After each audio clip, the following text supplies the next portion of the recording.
성경에는 인클루지오 구조가 굉장히 많이 나옵니다. 인클루지오 구조가 어떤 거냐 하면요.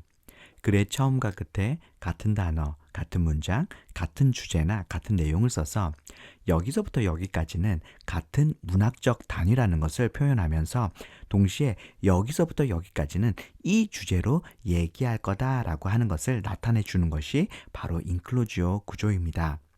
그런데 성경 전체가 일종의 인클루지오 구조로 되어 있습니다.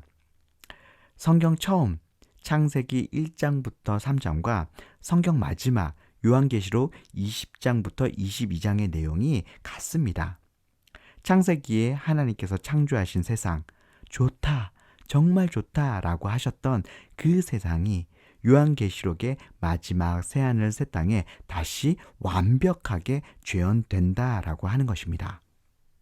하나님께서 계획하시고 하나님께서 말씀하시고 하나님께서 말씀하신 그대로 모든 것들이 만들어지고 움직여졌습니다. 그것들을 보시고 하나님께서는 좋다, 히브리어로 토브라고 말씀하셨습니다. 토브, 선하다, 좋다, 마음에 든다, 아름답다 라는 뜻이죠.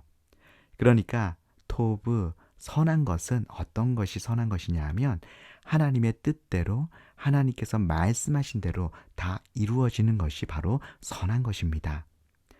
하나님께서 마음에 든다라고 하는 것이 바로 선한 것이죠. 처음 세상이 그렇게 온전히 하나님의 뜻대로 있었고 온전히 선했었고 다 하나님의 마음에 들었습니다. 하나님이 만드신 세상이 선했고 처음 만드신 인간이 선했고 그들이 하나님과 세상과 관계하는 것이 다 선했습니다. 하나님의 그 뜻대로 다 이루어졌고 움직여졌어요. 그래서 하나님께서는 그 첫 세상이 너무너무 좋았습니다. 그 첫 인간과 하나님이 온전히 친밀하게 그렇게 관계하는 것이 하나님은 너무너무 좋으셨습니다. 저는 창세기 1장에서 하나님께서 좋으셨다고 말씀하시는 그 내용을 묵상하는데요. 눈물이 났어요. 하나님, 그렇게 좋으셨어요? 하나님이 그렇게 좋다고 하시니 저도 너무너무 좋아요. 그러면서 눈물이 나는 거예요. 사랑하는 하나님께서 좋다고 하시니까요. 하나님은 그 첫 세상이 너무너무 좋았습니다. 그런데 인간의 불순종으로 하나님이 그렇게 좋아하셨던 세상이 엉망이 되어버렸습니다. 하나님이 그렇게 행복해 하셨던 우리 인간과의 교제, 그 교제가 단절되고 끊어져 버렸습니다. 좋으셨던 것만큼, 행복해 하셨던 것만큼 그 상실의 아픔도 크셨을 것입니다. 하나님께서는 그 엉망이 되어버린 세상, 망가진 인간들을 그냥 두시지 않으시고 모든 것을 회복시키시기로 마음 먹으셨습니다. 그리고 타락하는 그 순간부터 지금까지 그 회복의 일을 하고 계시고 그것이 완성될 때까지 하실 것입니다. 그 완성의 모습이 바로 요한계시록 마지막 3장에 잘 나와 있습니다. 요한계시록 20장부터 22장을 보면 하나님의 그리움, 하나님의 꿈이 무엇인지가 보입니다. 요한계시록 20장부터 22장에 새하늘 새 땅이 나오는데 그 모습이 처음 하나님께서 창조하신 세상, 에덴 동산하고 똑같이 닮았다고 하는 것입니다. 그러니까 우리 하나님의 꿈은 그 첫 세상, 그 첫 교제를 회복시키는 것이라고 하는 것이겠죠. 성경 처음 창세기 1장부터 3장과 성경 마지막 요한계시록 20장부터 22장의 내용을 비교해 보면요. 첫 세상은 하나님의 임재로 충만했습니다. 그런데 마지막 세상, 새하늘 새 땅이 이루어지고 그 새하늘과 새 땅에 대한 첫 번째 표현이 이거예요. 새하늘과 새 땅은 하나님께서 함께 계셔 주시는 그런 세상이라고 하는 거죠. 그분의 임재로 충만한 세상, 그분이 나의 아빠 되어 주시고 그분이 나의 남편 되어 주시고 그분이 내 친구 되어서 함께 계신 그런 세상입니다. 이사야 선지자도 요한이 봤던 이 새하늘과 새 땅을 봤었는데요. 그도 이렇게 표현합니다.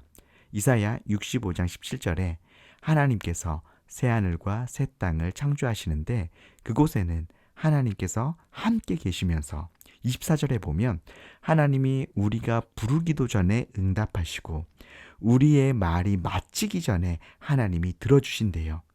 하나님의 그 임재 속에서 하나님과 온전한 교제가 이제 이루어지는 그 온전한 교제가 다시 회복되는 그런 모습을 우리가 볼 수가 있습니다. 처음 세상에 안식이 있었습니다. 그리고 마지막 요한계시록의 새하늘 새 땅에 또 다시 안식이 이루어지는 것을 보게 됩니다. 안식은 하나님의 임재와 하나님의 다스림이 있어야지만 이루어지는 것이 바로 안식입니다. 하나님의 충만한 임재와 또 모든 것이 다 하나님의 뜻대로 이루어지는 그 하나님의 통치, 하나님의 다스림이 있어야지만 안식이 이루어지는 거죠. 그런데 첫 번째 세상에 그런 하나님의 임재와 하나님의 뜻이 온전히 이루어지는 그 다스림이 있었다고 하는 것이고요. 마지막 세상에 그 임재와 통치가 다시 완전히 회복된다라고 하는 것입니다. 그리고 창세기에 에덴 동산을 창조하셨는데 요한계시록의 새하늘 새 땅에 그와 똑같은 낙원을 재창조하십니다. 에덴 동산에 생명나무가 있었고 4개의 강이 발원했는데요. 새하늘과 새 땅에도 생명나무가 동일하게 있습니다.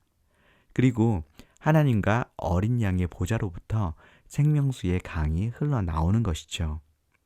에스겔 47장을 보면 에스겔 선지자도 바로 이 장면을 환상으로 봤던 것을 알 수가 있습니다. 창세기에 첫 창조된 세상, 하나님과의 온전한 교제가 있었던 그 세상, 하나님께서 참 좋다라고 하셨던 그 세상, 이 요한계시록에 새하늘과 새 땅에 완벽히 재현되는 것을 보게 됩니다. 하나님의 마음속에는 그 처음 세상이 늘 있었던 것이죠. 우리가 하나님께서 창조하신 모든 것을 기뻐하고 즐거워하면서 그분과 함께 온전히 교제했던 그것이 하나님의 꿈이었습니다. 그래서 하나님께서는 이것을 이루기 위해서 끊임없이 일하셨고 그분의 그 열심으로 마침내 이루어내시고야 마는 것입니다. 이것이 성경 전체를 통해서 우리에게 보여주시는 것이죠. 성경 전체를 통해서 이 하나님의 일하심, 이 하나님의 열심을 볼 수가 있는 것입니다.